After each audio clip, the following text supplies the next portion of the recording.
Welcome to the Drum Set Shrink podcast.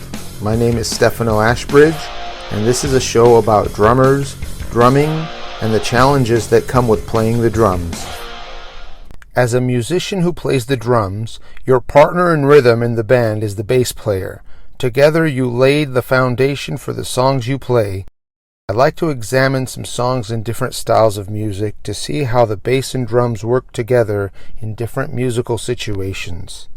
Start by thinking about the musical genres and styles that you play. Your role playing Latin jazz, for example, will be different than your role playing death metal. Sometimes the bass and drums need to be rhythmically locked together. Other times one of you holds down the rhythm while the other flows or plays melodically.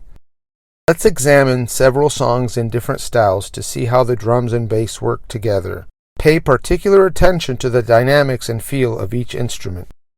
I'll name the songs here, but I recommend you take the time to listen to them and analyze them thoroughly. I don't want to give too much of an analysis here, as I want you to listen and come up with your own analysis. But here we go. First one is Can't Always Get What You Want by the Rolling Stones. This is Charlie Watts on the drums and Bill Wyman on the bass.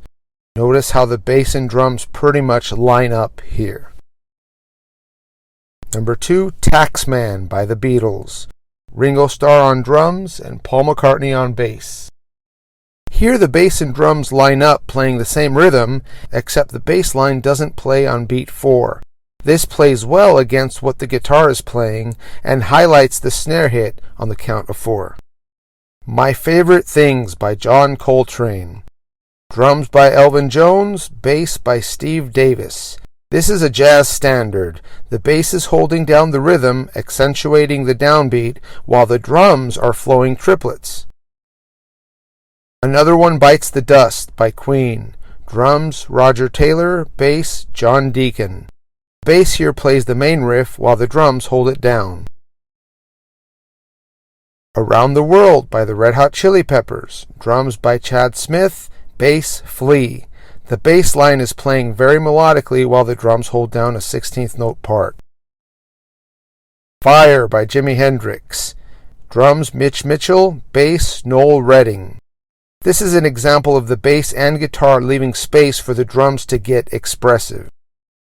Of course, music is subjective. There are multiple ways these songs could have been approached, but they are good examples of how to work within the rhythm section. After analyzing the music, get with a bass player and practice together. If you're in a band, you can have sectional rehearsals with just you and the bass player to work things out. Thanks for listening. You can find me at drumlessonsinla.com. My name is Stefano Ashbridge. Until next time.